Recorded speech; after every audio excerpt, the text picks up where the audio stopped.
Nagbabalik si Dave Abuel. Nakaparada ang dalawang sasakyang yan sa barangay Duyan-Duyan sa Quezon City nitong Biyernes. May isang rider namang nagmamasid sa gilid. Habang ang kasama niya, binabasag na pala ang salamin ng mga sasakyan. Inikutan pa ng rider ang paligid. Habang tuloy sa pagbasag kotse ang isa pa.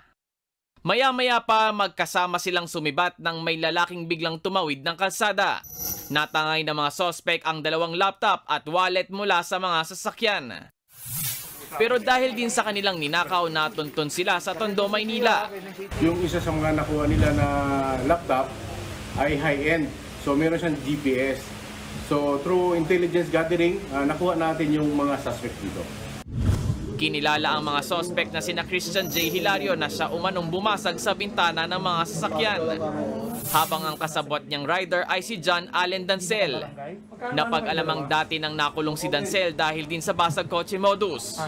Pero todo tanggi pa rin siya. Hindi po alam sir, wala po ako sa pangyayari. No-comment na po ako yan. Hindi naman nagbigay ng pahayag si Hilario. Nabawi sa kanila ang tinangay na dalawang laptop. Pero hindi na nabawi ang wallet na may lamang halos $3,000 o higit 160,000 pesos. Nakuha rin ang ginamit na motorsiklo. Maharap sa reklamong theft at paglabag sa Motorcycle Crime Prevention Act ang dalawang sospek. Nagbabalita mula sa Frontline, Dave Abuel, News 5.